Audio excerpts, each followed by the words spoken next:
బహిరంగంగా తన భావాలు ప్రకటించుకునే ఒక స్వేచ్ఛాయుత వాతావరణం, ఒక ప్రాథమిక హక్కుల వాతావరణం, ఒక చట్టబద్ధ పాలన వాతావరణం, ఒక పత్రికా స్వేచ్ఛకు అవకాశం ఉండే వాతావరణం ఉండేది. అవి లేవు అంటేనే ఈ దేశంలో అవన్నీ ఉండే ఒక బూర్జువా ప్రజాస్వామ్యం నడవడం లేదు. అవన్నిటినీ వాగ్దానం చేసే, హామీ ఇచ్చే ఒక బూర్జువా ప్రజాస్వామ్యం నడవడం లేదు.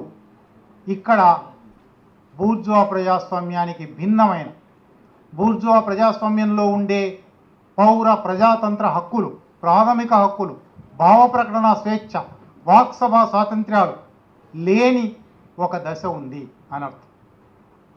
ఈ దశ ఏమిటి? ఈ దశను ఎట్లా అర్థం చేసుకోవాలి? ఈ దశను ఎవరు ఏ కాలంలో ఎట్లా అర్థం చేసుకున్నారు? ఇవాళ మనం ఎట్లా అర్థం చేసుకోవాలి అని విశ్లేషించుకోవడం నిజానికి చాలా సుదీర్ఘమైన, చాలా విస్తృతమైన, క్లిష్టమైన కార్యక్రమం. ఇది కొంత రాజకీయ ఆర్థిక శాస్త్ర అవగాహనకు సంబంధించింది. అంత వివరంగా మాట్లాడుకోవడానికి నిజానికి కరపత్రంలో అయితే 2 గంటలు పెట్టారు ఈ క్లాస్. కానీ ఇవాళ ఈ వచ్చిన ఆంక్షల వల్ల 2 గంటలు కాదు కదా, గంట కూడా మాట్లాడడానికి అవకాశం లేదు. ఒక అరగంట 40 నిమిషాల్లో స్థూలంగా ఇది ఏమిటి, అర్ధవలస అర్ధభూస్వామ్యం అనే ఒక పాఠం, ఒక ఉపన్యాసం, ఒక ప్రసంగం ఎందుకు ఏర్పాటు చేశారు, దేశభక్త ప్రజాతంత్ర ఉద్యమ సభ్యులకు, సానుభూతి పరులకు ఇటువంటి ఒక అంశాన్ని అర్థం చేసుకోవాల్సిన అవసరం ఏమిటి అని స్థూలంగా మాత్రమే చెప్పడానికి ప్రయత్నం చేస్తాను. ఇది కేవలం ఒక ఉపన్యాసంతో, ఒక అరగంట 40 నిమిషాల ఉపన్యాసంతో తేలిపోయే అంశం కాదు. చాలా చర్చల్లో ఉన్న అంశం, అనుభవంలో ఉన్న అంశం, ఆచరణలో ఉన్న అంశం కనుక మీ జీవితాల నుంచి కూడా అనేక ఉదాహరణలు, అనేక నిదర్శనాలు దీనికి తెచ్చుకోగలరు. అటువైపు మీ దృష్టిని మరల్చడానికి మాత్రమే నేను ప్రయత్నం చేస్తాను. అసలు ఎందుకు ఈ అర్ధవలస అర్ధభూస్వామ్యం అనే అంశం మనం ఆలోచించాలి?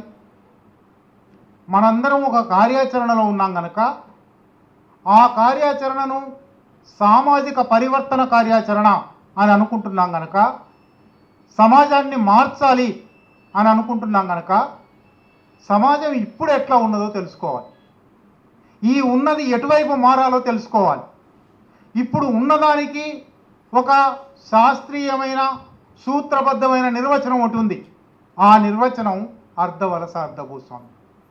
ఇవాళ ఉన్న స్థితి, ఇవాళ మన సమాజం ఉన్న స్థితి, ఇవాళ మన పాలన ఉన్న స్థితి, ఇవాళ మన ఆర్థిక వ్యవస్థ ఉన్న స్థితి, ఇవాళ మన సామాజిక సాంస్కృతిక రంగాలు ఉన్న స్థితి, దీన్ని రాజకీయ ఆర్థిక పరిభాషలో శాస్త్రబద్ధంగా అర్ధవలస అర్ధభూస్వామ్యం అని అంటాం.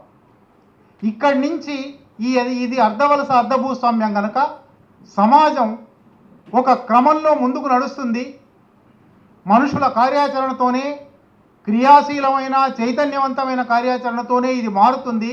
కానీ ఆ మారడానికి కూడా, సమాజ గమనానికి కూడా కొన్ని దశలు ఉన్నాయి. ఒక దశ తర్వాత ఇంకో దశ రావాల్సిందే. ఒక దశ నుంచి గెంతు వేసి ఇంకో దశకు చేరలేము. ఒక దశను మార్చేసి మధ్యలో హఠాత్తుగా కొత్త దశకు పోలేము.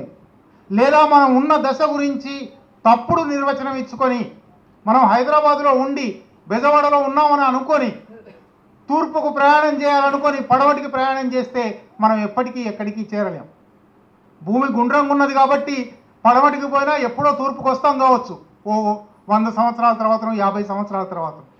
కానీ మనం ఎక్కడ ఉన్నామో తెలుసుకుంటే, ఏ దిశగా పోవాలో తెలుసుకుంటే, ఎక్కడికి పోవాలో తెలుసుకుంటే, ఈ 3 ప్రధానమైన అంశాలు, మనం ఎక్కడ ఉన్నామో తెలుసుకోవడం, మనం పోవలసిన గమ్యం ఏమిటో తెలుసుకోవడం, మనం ఉన్న స్థలాన్ని నుంచి ఆ గమ్యానికి మార్గం ఏమిటి తెలుసుకోవడం, ఈ క్రమం ఏమిటి తెలుసుకోవడం. ఇది నిజానికి శాస్త్ర పరిభాషలో చెప్తే చాలా పెద్ద మాటలు, అర్ధవలస అర్ధభూస్వామ్యం అనిపిస్తుంది. కానీ సాధారణంగా, మామూలుగా అందరికీ అర్థమయ్యే భాషలో చెప్పాలంటే మనం ఎక్కడ ఉన్నామో తెలుసుకోవడం అర్ధవలస అర్ధభూస్వామ్యం. మనం ఎక్కడికి పోతామో సాధారణంగా కరపత్రంలో రాశారు, బ్యానర్ మీద పెట్టారు, మనం ఒక నూతన ప్రజాస్వామిక విప్లవాన్ని సాధించాలి, ఒక నూతన ప్రజాస్వామిక సమాజానికి చేరాలి, లేదా ఒక సోషలిస్ట్ సమాజానికి చేరాలి, మనిషిని మనిషి దోపిడీ చేయడానికి వీల్లేని ఒక సమాజానికి చేరాలి. అది మన గమ్యం. మార్గం, విప్లవం, కార్యాచరణ మనం అది చేస్తూ ఉన్నాం. కానీ ఎక్కడున్నామో మనకు తెలియకపోతే ఏ కార్యాచరణ చేయాలో కూడా తెలియదు. ఎక్కడున్నామో తెలియకపోతే మనం ఉన్న స్థితి ఏమిటి, మన శత్రువులు ఎవరు, మన మిత్రులు ఎవరు, ఎవరిని కలుపుకురావాలి, ఎవరితో పోరాడాలి, ఏ సమస్యల మీద పోరాడాలి అర్థం చేసుకోలేం. ఇవి అర్థం చేసుకోవడం కోసమే కొంచెం శాస్త్రం నేర్చుకోవాలి. ఇది మామూలుగా అందరికీ తెలిసిన విషయమే, అందరూ పాల్గొంటున్న విషయమే. కానీ శాస్త్ర ప్రతిపత్తితో అర్థం చేసుకున్నప్పుడు, శాస్త్రబద్ధంగా అర్థం చేసుకున్నప్పుడు అది ఏమిటి ఇంకా వివరంగా లోతుగా మనకు అర్థమవుతుంది. మరొకరికి చెప్పడానికి, లేదా మరొకరికి చెప్పడం కాకపోయినా మనం ఉన్న స్థితి ఏమిటి, ఎందుకు ఈ ఉద్యమంలో ఉన్నాము, ఎందుకు ఈ కార్యాచరణలో ఉన్నాము అని అర్థం చేసుకోవడానికి ఉపయోగపడుతుంది. అంటే ఇవాళ నేను చెప్పబోయే ఈ 4 మాటలు మన కార్యాచరణకు సూచిక వంటి, మన కార్యాచరణకు మార్గదర్శి వంటివి.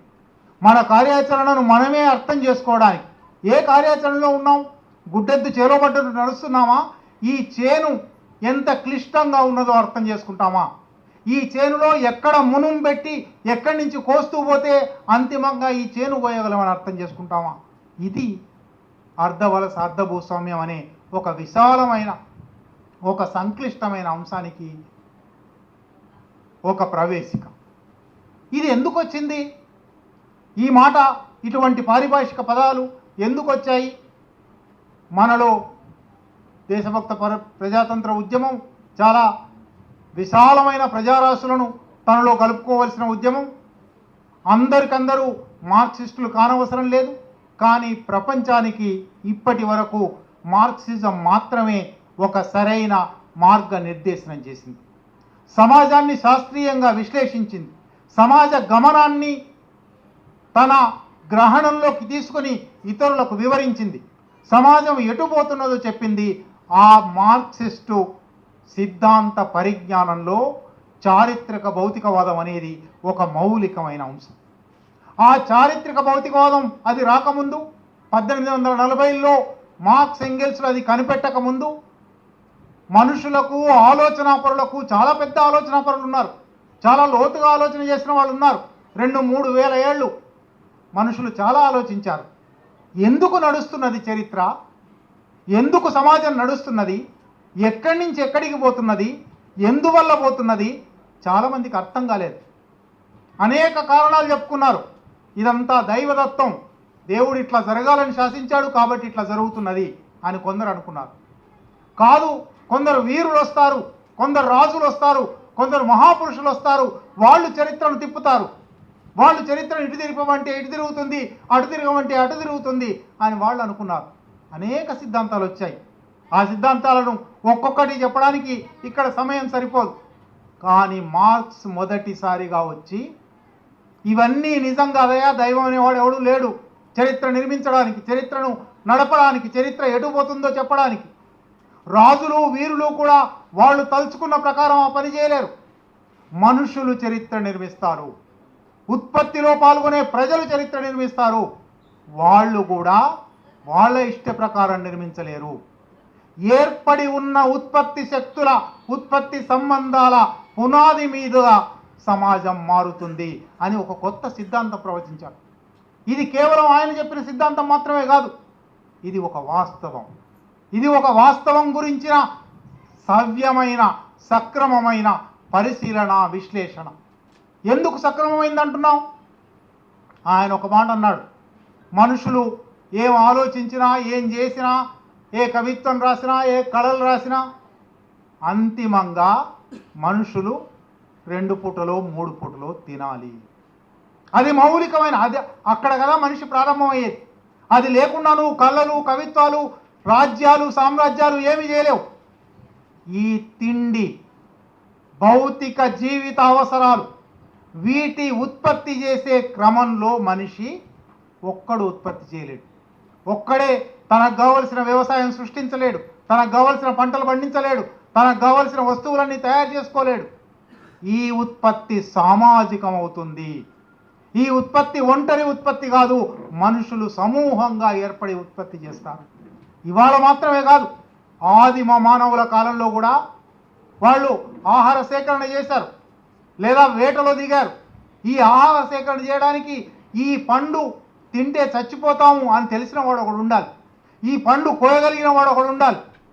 వేట చేయడానికి ఈ కుందేలు అటు పరిగెత్తుతుంది, నువ్వు అటు కమ్ముకురా, నేను ఇటు కమ్ముకొస్తాను, మన ఇద్దరం కలిసి బల్లెం విసురుదాం, రాయి విసురుదాం అని నలుగురు కలిస్తేనే సమూహంలోనే సమాజంలోనే ఉత్పత్తి ప్రారంభమైంది. కనుక ఈ సామాజిక ఉత్పత్తి క్రమంలో మనుషులు ఉత్పత్తి సాధనాలు కనిపెట్టారు. ఉత్పత్తి సాధనాలు తరతరాలుగా రూపొంది ఉన్న సాంకేతిక పరిజ్ఞానం ఒక సమాజం నుంచి, ఒక తరం నుంచి ఇంకో తరానికి జ్ఞానం అందుతూ ఇదంతా కలిసి ఉత్పత్తి శక్తులు, ఉత్పత్తి సాధనాలు, మనుషులు, సాంకేతిక విధానాలు ఇదంతా కలిసి ఉత్పత్తి శక్తులు. ఏ సమాజంలోనైనా ఒక ఉత్పత్తి శక్తులు ఉంటాయి. ఈ ఉత్పత్తి శక్తుల క్రమంలో ఉత్పత్తి శక్తులను ఉపయోగించి మనుషులు ఉత్పత్తి సాధనాలను ఉపయోగించి ఉత్పత్తి చేసే క్రమంలో వాళ్ళ మధ్య సంబంధాలు ఏర్పడతాయి. ఈ సంబంధాలు ఇప్పటి వరకు జరిగిన చరిత్రలో 2 రకాలుగా, 3 రకాలుగా, 4 రకాలుగా ఉన్నాయి అని మార్క్స్ ఈ చరిత్ర గతిని వివరించారు. బానిస యజమానులు, బానిసలు అనే ఒక ఉత్పత్తి సంబంధం ఉన్నది. మనుషులుగా కూడా గుర్తించబడని బానిసలు, జంతువులుగా, వస్తువులుగా, యజమాని ఆస్తిగా గుర్తించబడిన బానిసలు, వాళ్ళు చేసిన ఉత్పత్తి, వాళ్ళ నెత్తుటిని చెమట చేస్తే సంపద సృష్టిస్తే ఆ సంపదను బానిస యజమానులు కొల్లగొట్టారు.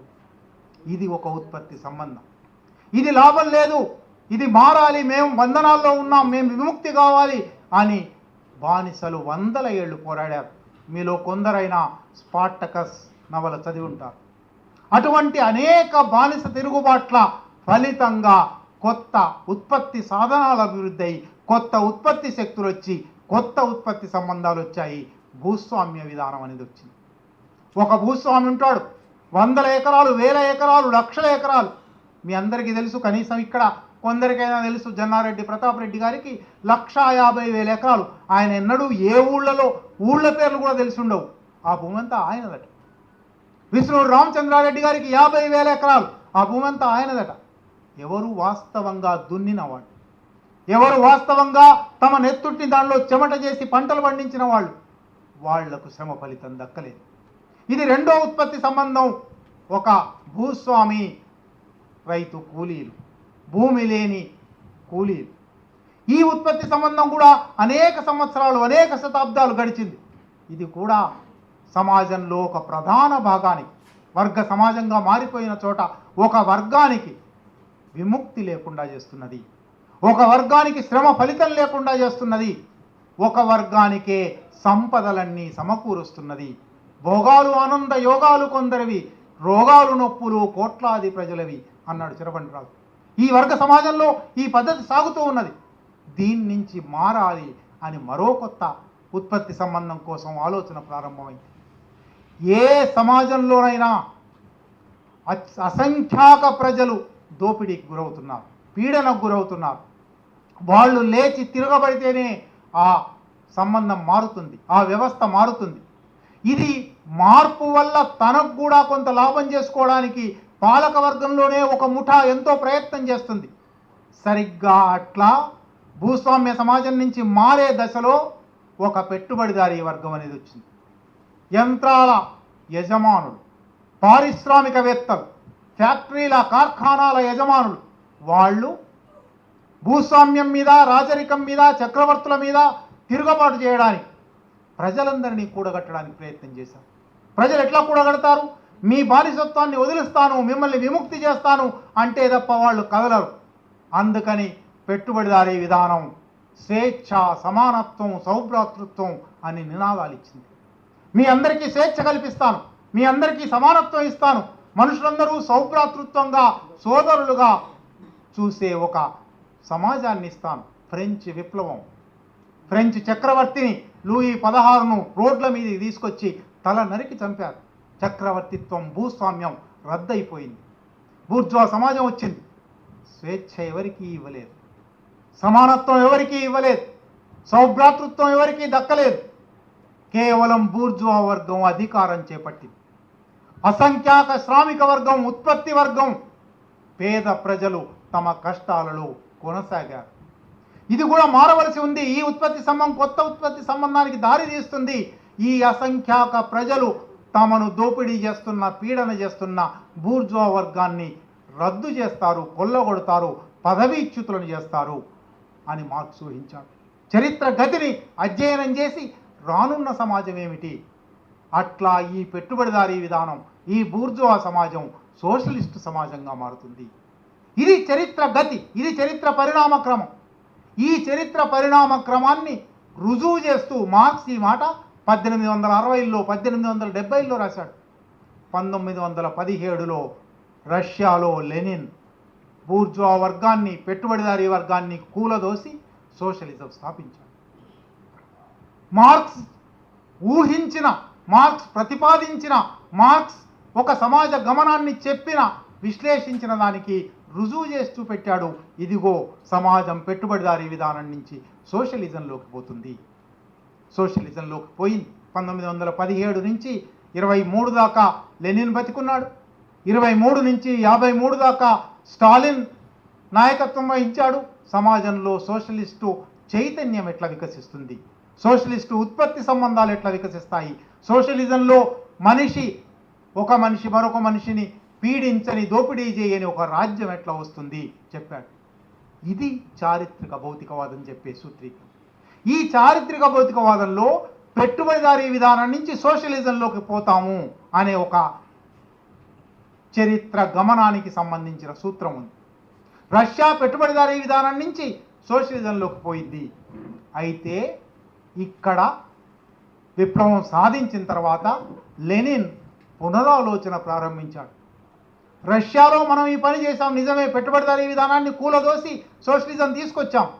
కానీ ఇక నుంచి అసలు బూర్జువా ప్రజాస్వామిక విప్లవాలు, చక్రవర్తిని రద్దు చేసే, భూస్వామ్యాన్ని రద్దు చేసే, భూస్వామ్య వ్యతిరేకమైన పెట్టుబడిదారీ నాయకత్వంలో నడిచే విప్లవాలు వస్తాయా? సమాజ పరివర్తన అట్లా జరుగుతుందా? పెట్టుబడిదారీ విధానంలోకి పోతుందా? లేక ఇక నుంచి ఎట్లాగైతే ఫ్రెంచ్ విప్లవంలో బూర్జువా వర్గం తన నినాదాలను తానే ఉల్లంఘించిందో అటువంటి ఉల్లంఘన లేకుండా కార్మిక వర్గ నాయకత్వంలో ఆ పని చేయగలమా, శ్రామిక వర్గ నాయకత్వంలో ఆ పని చేయగలమా అని ఆలోచనలు చేశాడు. ఆ ఆలోచనలు పూర్తి కాకుండానే చివరి వ్యాసాల్లో 1921లో 22లో ఆయన చనిపోవడానికి ముందు రాసిన వ్యాసాల్లో ఇటువంటి కార్మిక వర్గ నాయకత్వంలో ప్రజాస్వామిక విప్లవం జరగాలి, బూర్జువా నాయకత్వంలో ప్రజాస్వామిక విప్లవం కాదు. చాలా దేశాలలో ఇంకా భూస్వామ్యమే ఉన్న చోట భూస్వామ్యం నుంచి పెట్టుబడిదారీ వర్గానికి, పెట్టుబడిదారీ సమాజానికి తీసుకుపోవడానికి, పెట్టుబడిదారీ సమాజం సాధించే కొత్త విలువలను తీసుకురావడానికి పెట్టుబడిదారీ నాయకత్వం లేకుండా కార్మిక వర్గ నాయకత్వం ఉండే అవకాశం ఉంది అని ఆలోచనలు చేశాడు. అది పూర్తి కాకుండానే ఆయన మరణించాడు. రష్యా విప్లవంతో ప్రేరణ పొందిన చైనా విప్లవంలో 1921లో 17లో రష్యాలో విప్లవం వచ్చింది. 21లో చైనాలో కమ్యూనిస్ట్ పార్టీ స్థాపించబడింది. రష్యా లాగానే మన దగ్గర కూడా ఇంకా అక్కడ పెట్టుబడిదారీ విధానం రాలేదు, భూస్వామ్య విధానమే ఉంది. కానీ రష్యా లాంటి విప్లవం తెద్దాం అని చాలా ప్రయత్నం చేశారు. 1927లో ఒక భయంకరమైన ఊచకోత, వేలాది మంది కమ్యూనిస్టులను అప్పటి పాలకులు నరికి చంపారు. బహుశా చైనాలో ఒక కొత్త పద్ధతి విప్లవం అవసరమేమో, బహుశా రష్యా లాంటి సామాజిక స్థితి. ఎందుకంటే నేను ప్రారంభంలోనే చెప్పాను, ఎక్కడున్నామో తెలుసుకోకపోతే ఎక్కడికి పోవాలో కూడా మనకు తెలియదు. రష్యాలో ఉన్నట్టే, రష్యాలో సమాజం ఉన్నట్టే చైనాలో సమాజం ఉన్నదనుకున్నారు. 21 నుంచి 27 దాకా ఆ పని చేశారు. మావో 27 తర్వాత, 27 హత్యాకాండల తర్వాత, 27 వెనుకంజ తర్వాత ఆలోచన ప్రారంభించాడు.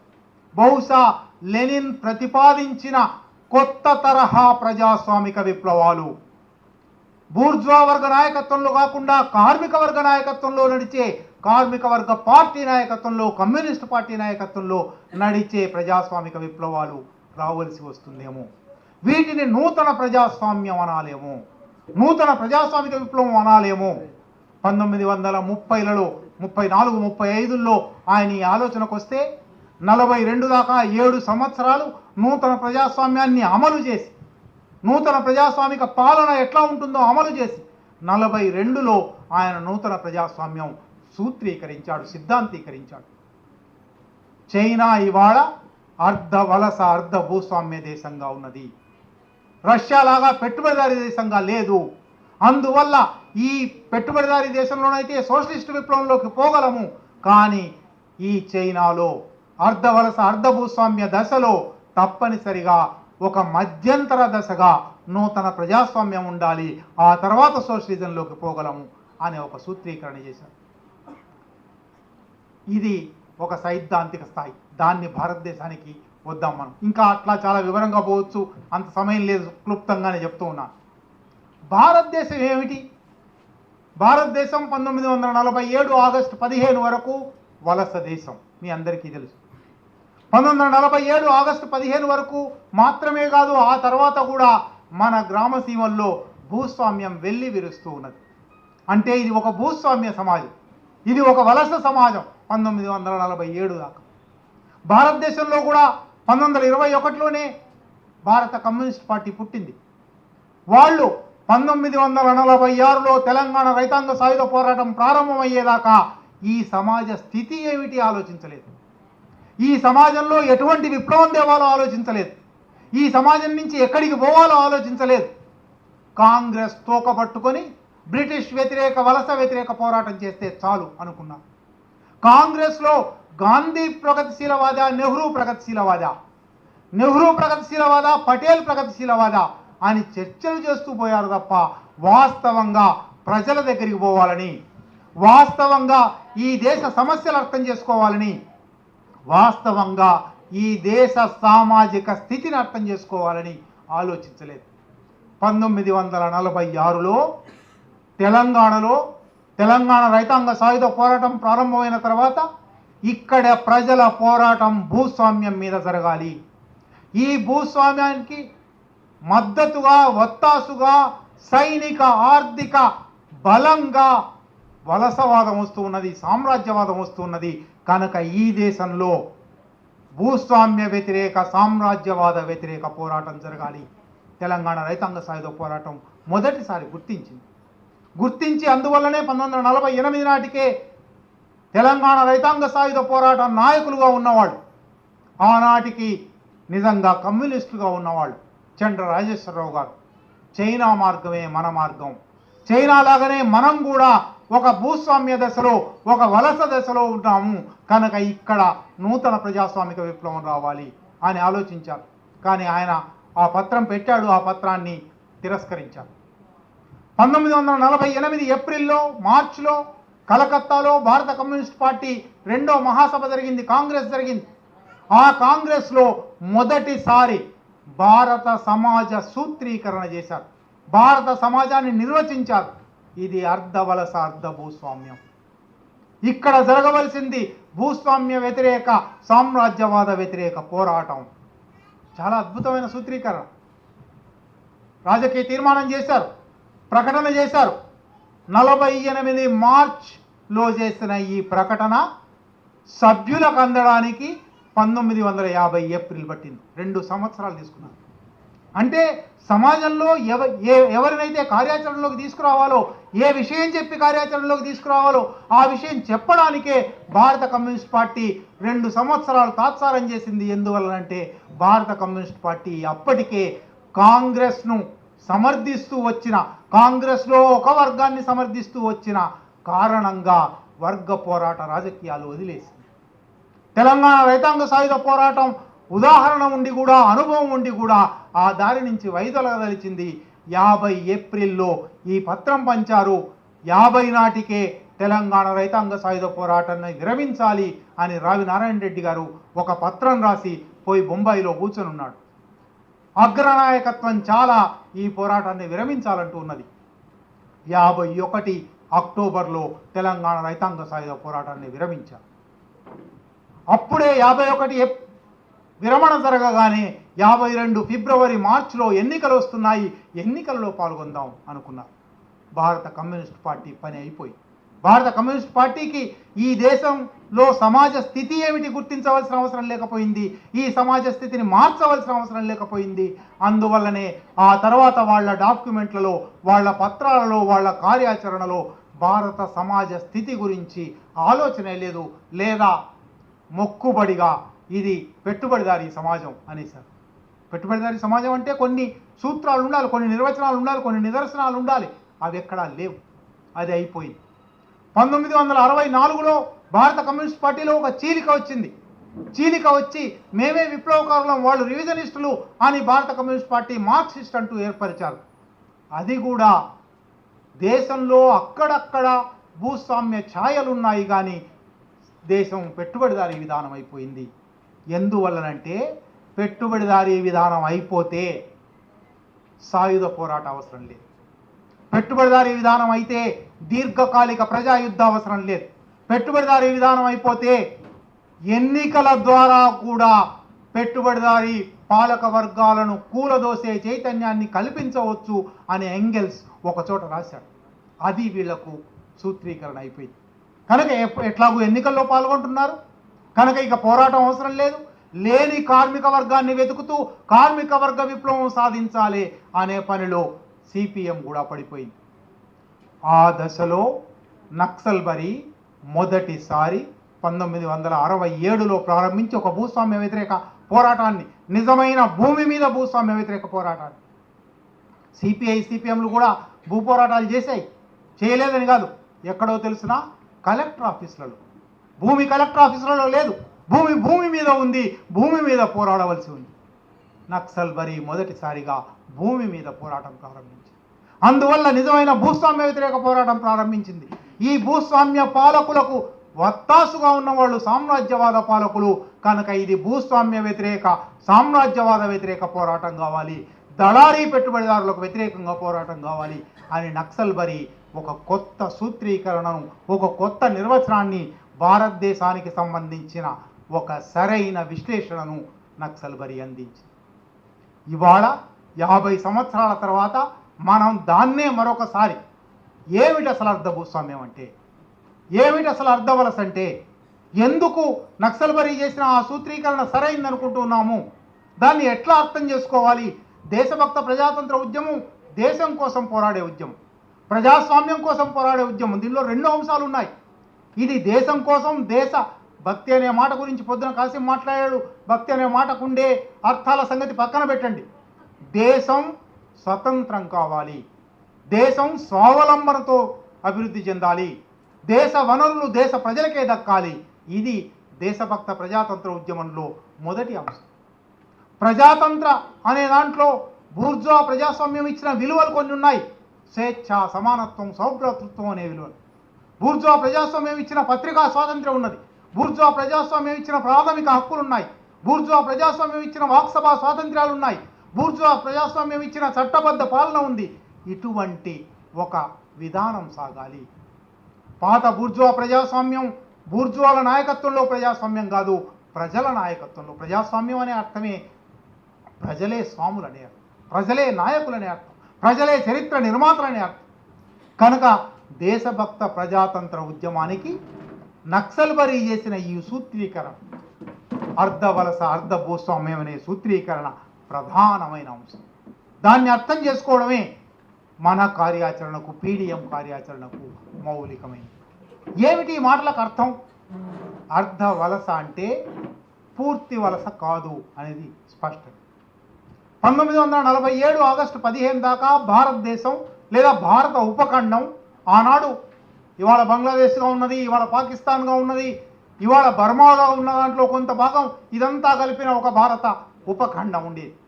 ఈ భారత ఉపఖండంలో 3/2 భాగంలో మిగిలిన 1 వంతు భాగం స్వతంత్ర రాజుల కింద. ఉదాహరణకు హైదరాబాద్ బ్రిటిష్ ఇండియాలో లేదు, ఒక నిజాం పాలన కింద ఉన్నది.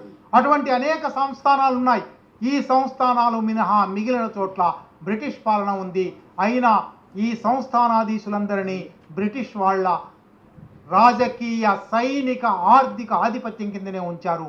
మొత్తం మీద భారత ఉపఖండం వలసగా కొనసాగింది. దీంట్లో కొంత భాగం ఫ్రెంచ్ వలసవాదులు, కొంత భాగం పోర్చుగీస్ వలసవాదులు, కొంత భాగం డచ్ వలసవాదులు కూడా ఉన్నారు. వాళ్లకు ఇంగ్లీష్ వాళ్లకు యుద్ధాలు అయ్యాయి. కానీ ప్రధానంగా ఇంగ్లీష్ వలసగా ఇది ఉన్నది. ఆ ఇంగ్లీష్ వాళ్ళు రవి అస్తమించని బ్రిటిష్ సామ్రాజ్యం. భూగోళంలో ఎక్కడికి పోయినా బ్రిటిష్ వలస ఒకటి ఉంటుంది. రవి ఎప్పుడూ అస్తమించడు భూగోళం మీద, బ్రిటిష్ సామ్రాజ్యం మీద అనే ఒక వలసవాదం ఉంది. ఈ వలసవాదానికి వ్యతిరేకంగా భారత ప్రజలు ప్రథమ భారత స్వాతంత్ర సంగ్రామం నాటి నుంచి అనేక రకాల పోరాడారు. పాలక వర్గాలలోనే ఒక ముఠా కూడా ఈ తన హక్కుల కోసం, తన వాటా కోసం ఈ ఉద్యమంతో అప్పుడప్పుడు చేతులు కలిపింది, ప్రజలతో చేతులు కలిపింది. అంతిమంగా ఈ పోరాటాలన్నీ కలిసి భారత స్వాతంత్రోద్యమ చరిత్ర చాలా విస్తారమైనది. దాంట్లోకి నేను పోదలుచుకోలేదు.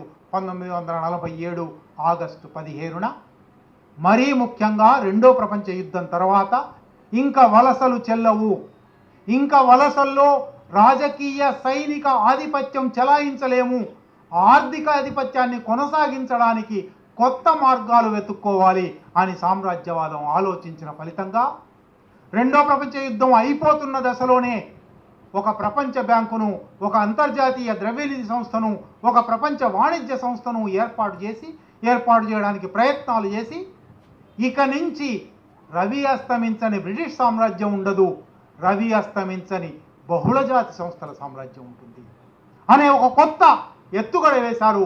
1947 ఆగస్టు 15న వలస రాజ్యం అంతమైపోయింది. భారతదేశంలో వలస పాలన, ప్రత్యక్ష వలస పాలన పోయింది. అప్పటి నుంచి ఒక్క బ్రిటిష్ వాడు అప్పటి వరకు పాలించిన చోట ఇవాళ సోషల్ సామ్రాజ్యవాదంగా మారిపోయిన Soviet Union, Germany, Japan, France, Denmark, మీరు పేరు చెప్పండి, ఉత్తరార్ధగోళపు యూరప్లోని, అమెరికాలోని సకల దేశాల ఆధిపత్యం భారత ప్రభుత్వం మీద 1947 ఆగస్టు 15 నుంచి ప్రారంభమైంది. భారత ఆర్థిక వ్యవస్థ, భారత సమాజం, భారత పాలన వలసవాదులకు తాకట్టుబడింది. ఇన్నాళ్ళు ఒక్క వలసవాది చేతిలో ఉండేది, ఇప్పుడు అనేక మంది వలసవాదుల చేతిలో. అందువల్ల ఇది అర్ధ వలస. ఇది అర్ధ వలస అని మీరు అంటున్నారు, కానీ ఇది నిజానికి ఈ దేశంలో స్వతంత్రంగా ఎన్నికల ద్వారా ఒక ప్రభుత్వం వస్తుంది, ఆ ప్రభుత్వం స్వతంత్ర నిర్ణయాలు తీసుకుంటుంది. ఇది ఎట్లా మీరు అర్ధ వలస అనేది కేవలం మీ పడికట్టు మాట అని చాలామంది విమర్శించేవాళ్ళు. ఆ విమర్శించే వాళ్ళందరూ కూడా 1992 తర్వాత, ప్రపంచీకరణ తర్వాత ఇది వలస, ఇది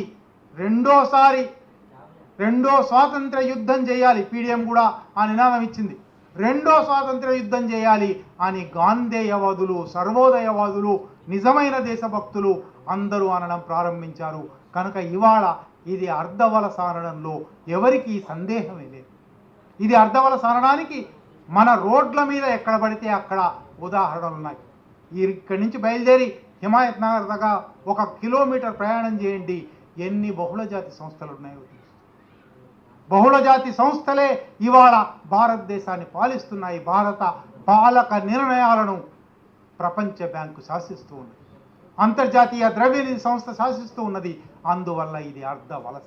అర్ధవలస అనడంలో బహుశా ఎవరికి పేచీ లేదు, సందేహం కూడా లేదు. రెండో అంశం అర్ధ భూస్వామ్యం. ఇది ఏమిటి? చాలా చర్చ జరుగుతూ ఉన్నది. మనలో కూడా చాలామందికి ఇంకా అనుమానాలు ఉన్నాయి. 50 ఏళ్ల కింద ఒక నిర్వచనం చేసుకున్నాము, ఆ నిర్వచనం 50 ఏళ్ళు అయిన తర్వాత కూడా కొనసాగుతుందా? దీన్ని ఎట్లా అర్థం చేసుకోవాలి? అసలు అర్ధ భూస్వామ్యం అంటే ఏమిటి? మొట్టమొదటి అక్కడి నుంచి ప్రారంభిద్దాం. అర్ధ భూస్వామ్యం అంటే సగం మంది భూస్వాములు ఉన్నారని కాదు. అర్ధ భూస్వామ్యం అంటే ఇదివరకులాగా 1000 ఎకరాల 100 ఎకరాల భూస్వాములు కనబడడం లేదు కాబట్టి పోయింది భూస్వామ్యం అని కాదు. అర్ధ భూస్వామ్యం అనేది చారిత్రక గతిలో ఒక దశ. ఏమిటా దశ? భూస్వామ్యం నుంచి సమాజాలన్నీ పెట్టుబడిదారీ దశలోకి ఎదుగుతాయి. ఒక బూర్జువా ప్రజాస్వామిక విప్లవం వస్తుంది. కానీ 1917 తర్వాత ఒక్క జపాన్ మినహా ప్రపంచంలో ఎక్కడా భూస్వామ్య సమాజాలు పెట్టుబడిదారీ సమాజాలుగా మారలేదు. మారడానికి పెట్టుబడిదారీ విధానమే ఆటంకమైపోయింది. పెట్టుబడిదారీ విధానం స్థానిక పాలకులతో మిలాఖత్తయి, స్థానిక భూస్వామ్య పాలకులతో మిలాఖత్తయి భూస్వామ్య కొనసాగించి భూస్వామ్య ఉత్పత్తి సంబంధాలను కొనసాగించి ఒక సామ్రాజ్యవాద భూస్వామ్య మిలాఖత్తు పాలనలు మొదలయ్యాయి. అందువల్ల ఇక పెట్టుబడిదారీ విధానం ఏర్పడే అవకాశమే లేదు. స్వతంత్ర పెట్టుబడిదారీ విధానం వచ్చే అవకాశం లేదు. దళారీ పెట్టుబడిదారీ విధానం వస్తుంది. పెట్టుబడిదారీ విధానం ఉత్తరార్ధగోళపు దేశాల పెట్టుబడిదారులు, సామ్రాజ్యవాదులు, బహుళజాతి సంస్థలు తమ ఆర్థిక ప్రయోజనాలు నెరవేర్చుకుంటుంటే వాళ్ళ దగ్గర ఎంగిలి మెతుకులకు ఆశపడే దళారీ పాలకులు ఇక్కడి పెట్టుబడిదారులుగా నటిస్తూ ఉంటారు. వాళ్ళు పెట్టుబడిదారులు కాదు, వాళ్ళు భూస్వామ్యంలో కూరుకుపోయి ఉన్నవాళ్ళు, వాళ్ళు భూస్వామ్య ఉపరితలాన్ని శాసించేవాళ్ళు, భూస్వామ్య ఉపరితలాన్ని నడిపేవాళ్ళు, భూస్వామ్య విలువల్లో ఉండేవాళ్ళు, భూస్వామ్యానికి చిహ్నమైన కుల మత రాజకీయాలు నడిపేవాళ్ళు, వ్యక్తిని ఆవిర్భవించనివని వాళ్ళు, పత్రికా స్వేచ్ఛ లేకుండా చేసిన వాళ్ళు, వాక్సభా స్వాతంత్రాలు లేకుండా చేసిన వాళ్ళు, బూర్జువా ప్రజాస్వామ్యం అంటూ వస్తే, బూర్జువా ప్రజాస్వామిక విప్లవం అంటూ జరిగితే తప్పనిసరిగా ఆ బూర్జువా ప్రజాస్వామిక అంగాలు చాలా ఉన్నాయి. ఈ అంగాలు రావాలి. భారతదేశంలో ఏ ఒక్క అంగము రాలేదు.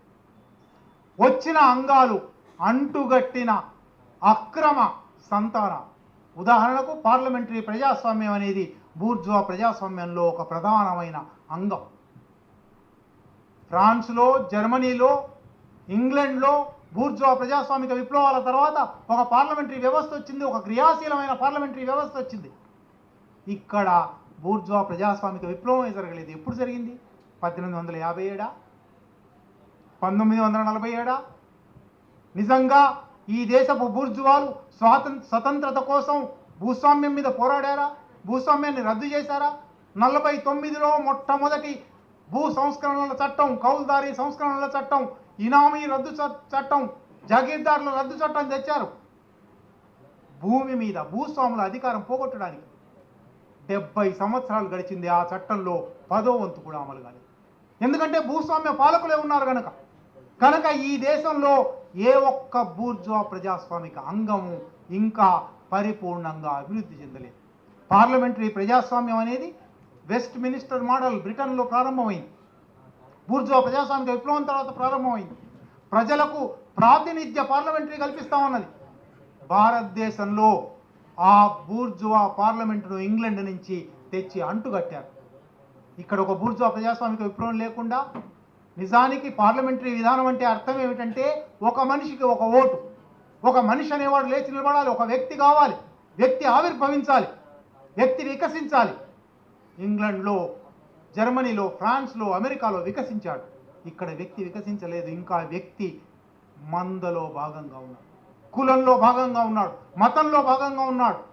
కనుక ఇక్కడ ఒక వ్యక్తికి ఒక ఓటు అనే పార్లమెంటరీ సూత్రం పనిచేయదు. ఒక మందకు ఒక ఓటు ఉంటుంది. ఆ మందలో భాగమైన మనిషి ఓటు వేస్తాడు. అందువల్ల పార్లమెంటరీ ప్రజాస్వామ్యం ఇక్కడ ఏమైందంటే అక్కడి మొక్కను తీసుకొచ్చి ఇక్కడ అంటుగడితే ఇది బోన్సాయి మొక్క అయిపోయింది.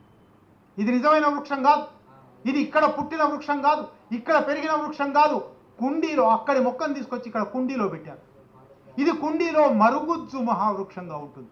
మర్రి చెట్టే అది, కానీ కుండీలోనే ఉంటుంది. అది పూలు పూసినట్టు కనబడుతుంది, వాసన వేయవు. అది కాయలు పిందెలు వేస్తుంది, కానీ అవి కుక్కమూతి పిందెలు. భారత పార్లమెంటరీ ప్రజాస్వామ్యం ఈ స్థితిలో ఉండడానికి కారణం ఇక్కడ బూర్జువా ప్రజాస్వామిక విప్లవం రాకపోవడం. ఈ బూర్జువా ప్రజాస్వామిక విప్లవం రాకపోవడమే భూస్వామ్యం నుంచి పెట్టుబడిదారీ విధానానికి పరివర్తన సక్రమంగా, సవ్యంగా ఒక ప్రజాస్వామిక విప్లవంతో జరగకపోవడమే అర్ధ భూస్వామ్యం ఉండడం. కనుక అర్ధ భూస్వామ్య దశ అనేది ఒక మేధావి బుర్రలో ఒక నాయకుడైతే, ఒక విశ్లేషకుడైతే మరింత అడుగు ముందుకు వేసి చైనాను కాపీ కొట్టి, చైనాలో అర్ధవలస అన్నారు కాబట్టి అర్ధ భూస్వామ్యం అన్నారు కాబట్టి ఇక్కడ అర్ధవలస అర్ధ భూస్వామ్యం అన్నాడు అని రాస్తారు. చాలా చర్చ జరుగుతూ ఉన్నది. 1967లో నక్సల్బరీ ప్రకటించిన నాటి నుంచి 67 నుంచి 72, 73 దాకా ఎకనామిక్ అండ్ పొలిటికల్ వీక్లీలో, సోషల్ సైంటిస్టులు, ఫ్రాంటియర్లో చాలా పెద్ద చర్చ జరిగింది. ఇది భూస్వామ్యం అందామా లేదా, ఇది అర్ధ భూస్వామ్యం అందామా లేదా, ఈ దేశంలో పెట్టుబడిదారీ విధానం వచ్చింది కదా. కానీ ఇవాల్టికి ఈ అవాంతరాలు ఏవైతే ఉన్నాయో, భూస్వామ్యం నుంచి పెట్టుబడిదారీ విధానానికి పోవడానికి అవాంతరాలు, ఉత్పత్తి శక్తులలో పెరుగుదల, ఉత్పత్తి సాధనాలలో పెరుగుదల, ఉత్పత్తి సంబంధాలలో మెరుగుదల, ఇవి ఇక్కడైనా జరిగాయా?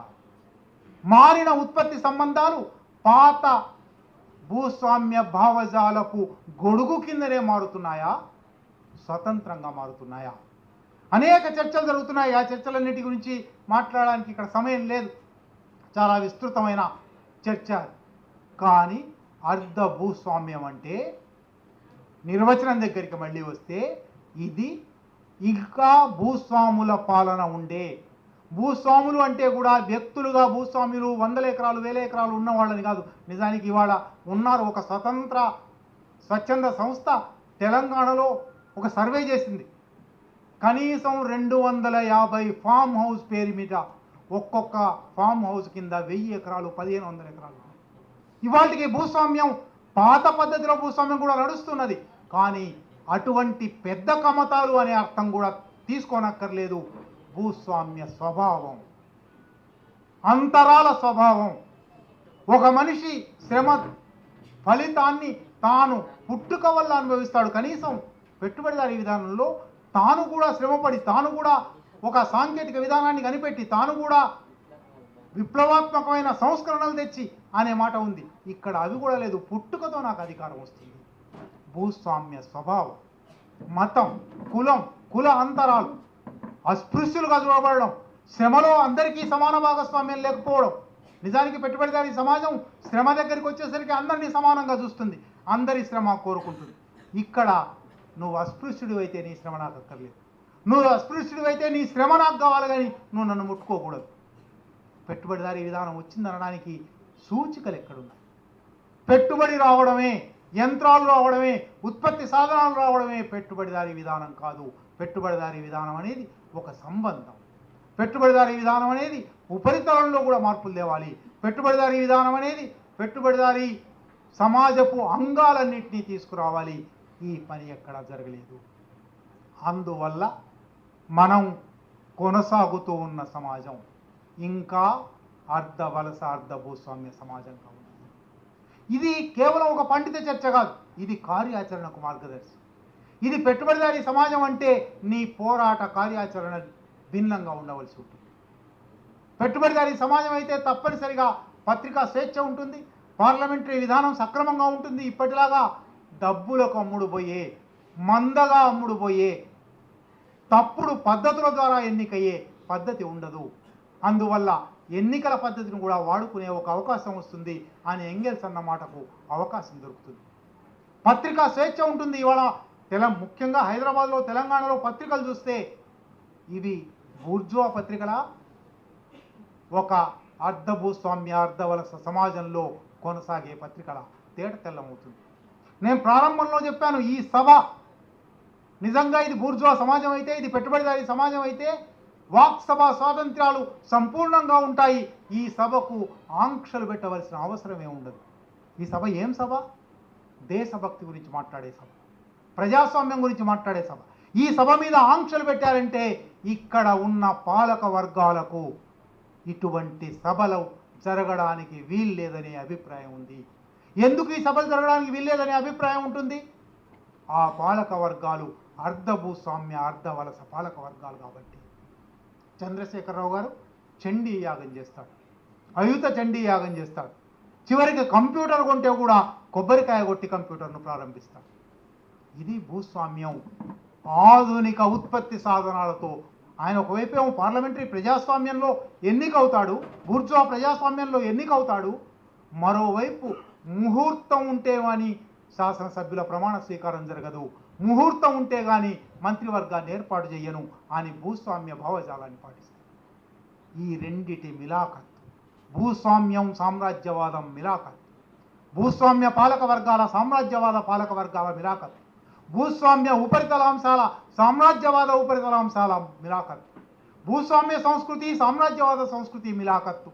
అందువల్లనే ఈ దేశంలో కార్యాచరణ ఒక భూస్వామ్య వ్యతిరేక సామ్రాజ్యవాద వ్యతిరేక పోరాటం కావాలి. భూస్వామ్య వ్యతిరేక సామ్రాజ్యవాద వ్యతిరేక పోరాటం అంటే నూతన ప్రజాస్వామిక విప్లవం. ఉట్టి భూస్వామ్య వ్యతిరేక పోరాటం అయితే అది బూర్జువా ప్రజాస్వామిక విప్లవం అవుతుంది. ఉట్టి సామ్రాజ్యవాద వ్యతిరేక పోరాటం అయితే అది జాతీయ స్వతంత్ర పెట్టుబడిదారీ వర్గం చేసే పోరాటం అవుతుంది. ఇక్కడ ఆ రెండు లేవు. జాతీయ స్వతంత్ర పెట్టుబడిదారీ వర్గం ఉన్నదా? 1992లో ప్రపంచీకరణ విధానాలు ప్రారంభమైనప్పుడు దేశ పారిశ్రామికవేత్తల వ్యాపారవేత్తల తరఫున బజాజ్ గారు ఈ ప్రపంచీకరణ విధానాలను మేము అంగీకరించాం, ఈ ప్రపంచీకరణ విధానాలు మా పొట్ట కొడతాయి అని ప్రకటించాడు. ప్రకటించి 6 నెలలు తిరగకుండానే ఆయన కూడా దళారీలో కలిసిపోయాడు. ఇవాళ ఈ దేశంలో దళారీ పాలక వర్గం తప్ప మరొక పాలక వర్గం లేదు. ఆ దళారీ పాలక వర్గపు సామాజిక పునాది భూస్వామ్యంలో ఉన్నది. సామాజిక పునాది భూస్వామ్యంలో ఉండడము, సామ్రాజ్యవాదులకు దళారీతనం చేయడము, ఇది అర్ధవలస అర్ధ భూస్వామ్య పాలకుల ప్రవృత్తి. వీళ్లను ఎదిరించి పోరాడాలంటే, వీళ్ళ అధికారాన్ని కూలదోయాలంటే తప్పనిసరిగా నూతన ప్రజాస్వామిక విప్లవం కావాల్సింది. అంటే ప్రజాస్వామ్యం కోసం పోరాడతాము, కార్మిక వర్గ నాయకత్వాన్ని పోరాడతాం. కార్మిక వర్గ నాయకత్వాన విశాల ప్రజారాశుల ఐక్య సంఘటనతో ఒకవేళ వస్తే జాతీయ బూర్జువా వర్గాన్ని కూడా కలుపుకొని, సామ్రాజ్యవాదులకు వ్యతిరేకంగా నిజంగా దేశభక్తి ప్రకటిస్తే వాళ్లను కూడా కలుపుకొని కార్మిక కర్షక మధ్యతరగతి పెట్టి బూర్జువా వర్గాల జాతీయ బూర్జువా వర్గాల ఐక్య సంఘటనగా ఒక నూతన ప్రజాస్వామిక విప్లవం వస్తుంది. ఆ నూతన ప్రజాస్వామిక విప్లవ దశలో ఉన్నాము అని చెప్పేదే అర్ధవలస అర్ధ భూస్వామ్యం. కనుక ఇవాళ మనం పోరాడుతున్నది సామ్రాజ్యవాద దళారీ బూర్జువా భూస్వామ్య వ్యతిరేక పోరాట ప్రయాణంలో అష్ఫాకుల్లా ఖాన్ దగ్గర నుంచి, రాంప్రసాద్ బిస్మిల్ దగ్గర నుంచి, భగత్ సింగ్, స్వయంగా భగత్ సింగ్ రచనలు ఏవైనా చదివి చూడండి. భగత్ సింగ్ అన్నాడు, మేము బ్రిటిష్ వాళ్ళకు వ్యతిరేకంగా పోరాడుతున్నామంటే తెల్ల దొరల స్థానంలో నల్ల దొరలు తెచ్చిపెట్టడానికి కాదు, ఒక దోపిడీ పీడనల స్థానంలో మరొక దోపిడీ పీడనలు తెచ్చిపెట్టడానికి కాదు. మా దృష్టిలో స్వాతంత్ర్యం అంటే ఈ దేశ వనరులు ఈ దేశ ప్రజలకే అందడం, స్వావలంబన సాధించడం, స్వయం నిర్ణయాధికారం సాధించడం నూతన ప్రజాస్వామిక విప్లవ లక్ష్యం. అర్ధవలస అర్ధ భూస్వామ్య పాలక వర్గాలను కూలదోసే ఆచరణ, అర్ధవలస అర్ధ భూస్వామ్య పాలకులను కూలదోసి నూతన ప్రజాస్వామ్యాన్ని స్థాపించే ఆలోచన, నూతన ప్రజాస్వామ్యాన్ని స్థాపించే ఆచరణ. ఈ నూతన ప్రజాస్వామ్యం కార్మిక వర్గ నాయకత్వంలో, కార్మిక వర్గ పార్టీ నాయకత్వంలో బహుళ జాతుల శక్తుల ఐక్య సంఘటనగా ఒక క్రమం సాగుతుంది. ఇవాళ మనం ఈ క్రమాన్ని అర్థం చేసుకోవడానికి, ఒక గమ్యాన్ని అర్థం చేసుకోవడానికి ఇవాళ ఎక్కడ ఉన్నాము అని అర్థం చేసుకోవడం చాలా కీలకమైన అంశం. ఇవాళ ఉన్నది, ఒకవేళ మనం ఉన్న స్థితి గురించి మనం తప్పుడు అంచనా వేసుకుంటే మన మార్గం కూడా తప్పనిసరిగా ఫలితాలు ఇవ్వదు, పొరపాట్లకు దారితీస్తుంది, మన గమ్యానికి చేరలేదు. కనుకనే ఈ అంశం, మనం ఎక్కడ ఉన్నాము అని తేల్చుకునే అంశం, మనం ఉన్న స్థితి ఏమిటని తెలుసుకునే అంశం, ఈ స్థితి మొత్తంగా చరిత్ర పరిణామ క్రమంలో ఎక్కడ ఉంది, ఎక్కడి నుంచి ఎక్కడికి పోతుంది అని తెలుసుకునే అంశం చాలా కీలకమైన అంశం. దేశభక్త ప్రజాతంత్ర ఉద్యమం తప్పనిసరిగా ఉద్యమంలోని ప్రతి సభ్యుడు, ఉద్యమానికి సానుభూతి ప్రకటించే ప్రతి ఒక్కరూ, ఉద్యమ కార్యకర్తలు తప్పనిసరిగా తెలుసుకోవాల్సిన ఈ అంశం. ముందే చెప్పినట్టుగా ఒక్క ఉపన్యాసంతో తేలిపోయేది కాదు. 50 ఏళ్లుగా జరుగుతున్న చర్చ ఇది. ఇంకా చర్చ జరుగుతుంటుంది. ఎందుకంటే నక్సల్బరీ ఇది ప్రకటించినప్పటికీ నక్సల్బరీ రాజకీయాల నుంచి దూరమైన ప్రతి ఒక్కరూ దూరంగా అవడానికి చూపిన కారణం, దూరమై ఎన్నికల రాజకీయాల్లో కూడా పోయిన వాళ్ళు చూపిన కారణం, ఈ దేశ సామాజిక స్థితి గురించి మనం వేసిన అంచనా తప్పు, ఈ దేశ సామాజిక స్థితి పెట్టుబడిదారీ విధానం అయిపోయింది అనే అంచనాతో అనేక మంది చర్చ చేస్తూనే ఉన్నారు, చర్చ చేస్తూనే ఉంటారు. అందువల్ల ఒక్క ఉపన్యాసంతో ఇది అయిపోయేది కాదు, అధ్యయనం మాత్రమే. ఈ వ్యవహారానికి సంబంధించి గత 50 సంవత్సరాలుగా జరిగిన చర్చనంతా ఆకళించుకోవడం ద్వారా మాత్రమే, ఈ చర్చలో మనకు కనబడుతున్న దృష్టాంతాలన్నీ చేర్చడం, ఉదాహరణలన్నీ చేర్చడం ద్వారా మాత్రమే ఇవాళ మన కళ్ళ ముందర ఏమేమి కనబడుతున్నాయి. అత్యంత ఆధునిక ఉత్పత్తి సాధనం తీసుకొస్తారు, అత్యంత ప్రాచీన కుల మత భూస్వామ్య ఉపరితలాంశాన్ని దాంతో జోడిస్తారు. ఇంతకన్నా భూస్వామ్య సామ్రాజ్యవాద మిలాఖత్తుకు మరొక ఉదాహరణ లేదు. ఆ విషయం అర్థం చేసుకోవడం, ఆ విషయానికి మరిన్ని ఉదాహరణలు మన అనుభవం నుంచి పోగేసుకోవడం, తద్వారా మన ఆచరణను పదునెక్కించుకోవడం ఇవాళ అవసరం. ఆ అవసరాన్ని మీతో గుర్తింపజేయడానికి ఈ 4 మాటలు ఉపయోగపడితే అంతకన్నా కావాల్సింది లేదు.